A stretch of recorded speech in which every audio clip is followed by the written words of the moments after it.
Welcome to the plug. Today we're plugged in with Gritty Gang Animal, Mr. Goon.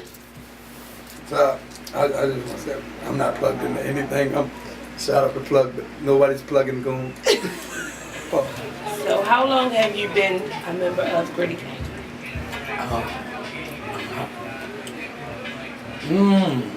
I don't know, probably say about 2 years now.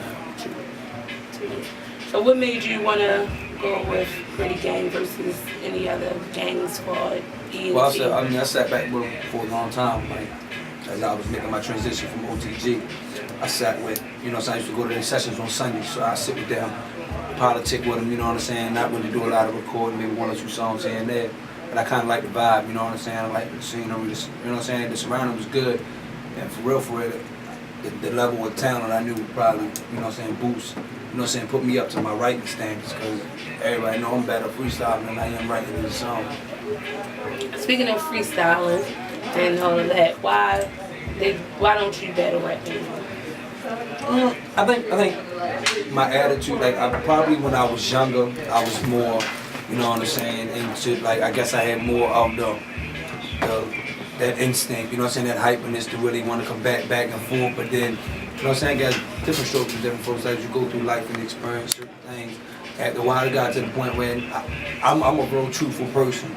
So for a nigga to stand in my face and be like, man, I'll fuck you up, beat your mother, bitch, you lying, and I'm about to bang you in your mouth just for lying. Like, keep it real. Like, you can rap hard shit and not, you know what I'm saying. You know what I'm saying. Drake is a hard rapper, but he don't rap about beating you up too tough, because it's kind of unbelievable. So don't stand in front of me unbelievable, talking about what you want to do to me, because fucking with the liquor and perks and anything else, I'm liable to fuck around and jump on your ass. So speaking of the don't say what you're gonna do and this, that, and the other, how important is street cred for a rapper? How important do you think it is? All right. From a professional point of view, me being a businessman, it's not even about that. It's about entertainment. As long as you can pack a show, or pack a club, and you can entertain a crowd, and you can maintain a buzz, that's what's important. If you're looking at your career as a man, as respect, you know what I'm saying, as the type of individual you are, certain things, I'm not gonna just be like, fuck it, as long as it's putting money in my pocket, I'm with it. No, I ain't gonna be that dude. I'm gonna be me 100%. I might learn that some ways I go about things ain't right, so I can't be this type way, you know what I'm saying? But I'm not gonna too much bend or fold or, you know what I'm saying, reposition myself. I'm just gonna come at it with a different approach. So street cred to me would mean absolutely nothing in this business, but as far as in the streets where it come from, yeah, if you want to come in, if you want to walk into a corner store and you out here rapping on stage, and I'm a supporter or a spectator, and I hear you on stage like, yeah, yo, I'm getting money, I'm doing da-da-da, and then I catch you downtown, or I catch you on Greenmount Avenue, and you bum the fuck out looking on some old damn, I'm like, yo, you're not supporting our city right, because anybody else to see you like this can see you like this. They gonna think we're a bunch of lying ass niggas, and that ain't what it is. How do you describe, how do you feel about the lack, or do you even feel that there is a lack of support here? These motherfuckers don't support. Oh, God. If you go back to my ARS interviews, you'll see, like, yeah, I was the one from day one. Like, you know, I'm not gonna say I was the one, but I was one of many, or one of a few. That really, that's what I am about. I'm very loyal, even when I'm not performing. That's how I got my buzz up the way it's set. I went to everybody's show. I shake hands with everybody. The people that I don't know, I make it my business that they know me. You understand what I'm saying? So, I mean, as far as this Baltimore going to support, and like, yeah, I'm glad I'm on camera when I'm saying this, because, yeah, I just put this in a rap, and it's mine. I don't need to copyright it, because, bitch, I'm real. Check me out, though. I was like, you know what I'm saying? Everybody keeps saying this crabs in a bucket type thing, and the thing is to pull you down, or actual. If you think about it, crabs, you know what I'm saying? They actually trying to save your dumb ass. If they holding on to you, because once you come from out of that bucket, nigga, it's sudden death, flat out, flat the fuck out. So it's how you take it, and it's what you take from it. You know what I'm saying? And if anything, shit, if a bitch trying to pull you out, you grab his hand and pull him with you then. Yeah, bitch, we going to the pot, fuck the top. You hear me? So, you know what I mean? That's what it is. So, you know what I'm saying? It's not what you do, it's how you do it. If you got a bunch of motherfuckers, you can either use them to hold you down, or you can use them to get you up. But at the end of the day, where do you really want to be? Up or down, you know what I'm saying? They say more money, more problems, and that's just a proven fact. So how far do you plan on going with this whole music thing? That shit can kiss my ass. Truth be told. For real, I don't. Distribution. I just want to flood my hood, for real. Maybe do it, maybe do a little East Coast tour, you know what I'm saying? Being as though I lived in Florida, I got a lot of friends, fans, supporters down there that also know what I'm capable of, and see me doing things. So, like me living in North Carolina, Florida, Pennsylvania, I kind of already made my marks in certain states. So just supply them with what they've been asking me for. And for those who don't know me, give them a chance to hear me and see if it's something they bite. Do I want the fame? Fuck no. You know what I'm saying? 30 years old. I ain't good. So what's the difference between the love shown here and in Florida? Because I mean, to them that's your hometown. To us, that's your hometown. Yeah. But like, who shows the most love? Or is it equal? Or? Well, I mean, I don't think it's more so. Like, I got a few people here that show me love, but at the end of the day, for me to be able to balance it out or ration it out, it would seem like I have less people showing me love than I do people that are just kind of like, I gotta accept them. Because, you know what I'm saying, respect is just, that's a demand from me. It's not something that either you want to respect me or you don't. If you want to fuck with me, you want to respect me. You ain't got to agree with me, I ain't got to agree with you. But you going to respect me, you know what I'm saying? So, I mean, like, it's just it's to that level. And thing about Florida is, I lived a different life in Florida. And like when I was born here, so I left here in my early teens. So at 16, I was moving to Florida. So Florida is where I got into all my adolescent shit, riding around with guns, robbing, doing dumb shit, experiencing the drug game. So by the time I got here, they got a different type of love for me. But then you got my niggas that grew up with me from age 7 to 16, and we really grew up through that whole time period.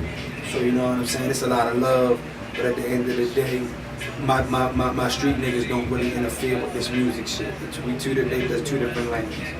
So do you like a freestyling animal, basically? Do you ever write, or is everything always at the time? Everything you hear perform is written. I cannot memorize my freestyles. That's why I get that type of, you know what I'm saying, appreciation when I do freestyle, because they know it's genuine. It's not something that I rapped in 92, I still know it, so yeah, every once in a while I pull it out the hat, my niggas on the cypher, and you wanna have the hardest 16, nah, nigga, I'm gonna come straight off the top and come at your head, flat out. That's what Goon stand for those who don't know. Going off on niggas. It's a street act. Going off on everybody? On niggas, mainly. I really don't go after the females, you know, I just take my shots, but not really. Speaking of the females, let's get into, let's talk about a goonette. What's the perfect goonette for you? What does Miss Goonette have to be? Oh shit. I mean, something that I take serious, like, okay, this is not just a hit and run or something we do on the side. Somebody I like to kick it with or whatever. A permanent missus, she has to be understanding. She has to be able to tolerate me first. So it probably would take months and years, like, before her to even become official. Huh? Like 3 women at once to tolerate you? I mean, because I don't make nothing official out. You know what I'm saying? Like, okay, we kick it, but nobody has ties, because at the end of the day, somebody probably got their somebody anyway. You know what I'm saying? So everybody got their own somebody in their own way. Nobody really wants to be locked down. So I mean, as far as just like wanting to be with me, you really have to ask yourself, like, do I want to fuck with this nigga, knowing how he is? So, alright, we're gonna stay on the females for a minute, but we'll take it to the female rappers. Now, what do you feel that is wrong, if anything, with the female rappers from our city? I'm not gonna say that they don't work together. They do. But just like the niggas, the females have, I'm gonna be honest, it's a level of respect there, but then there's so much phoniness that it kind of deteriorates the respect when you can't really see it. It's like to the naked eye, it look like, oh yeah, everybody might fuck with everybody, but to motherfuckers that know the truth, it's like, I could sit around this person and maybe hear some slick shit that, I mean, if you're gonna critique a person, it's one thing to do it in their face or tell them like, yeah, yo, well, you know, I done told you before, this is how you are. So I mean, they really need to unify, like the city needs to unify. It's not just them, but they need to unify and pick a target. You know what I'm saying? Pick a target and hit it hard. So, with this upcoming Baltimore Music Awards and these nominations and these, C-Notes is a member of Gritty Gang and somebody who I would have did nominate, but wasn't nominated. What is your take on that whole situation? I mean, even if she wasn't a part of Gritty Gang and you just knew her, her music. You asked me that 2 years ago, I'd have flipped the table over and all that. Man, fuck y'all nominees, fuck y'all awards, but at the end of the day, like I say, to me, it's still fuck y'all awards. Because it's not furthering any other artist that's playing a part. It is a form of an accolade, something that they can say they accomplished or some shit like that, or just acknowledgments, but at the same time, nah, you know what I'm saying? This shit ain't put, like I say, get us to the Ozone Awards. That's the first sign of being a real, independent, local underground artist. Until you start putting a dent in those type places, until you start, you know what I'm saying, seeing yourself in those type situations, then these little rinky-dink awards, all they do is charge people mad money at the door, get the seats, and then that's it. Then they get their little paperweight awards, and that's that. The promoters looking to, you know what I'm saying, looking to see what they can bring home from that. It's not about the artist. So do you ever feel that there can be a Baltimore award show where it's just about the artist?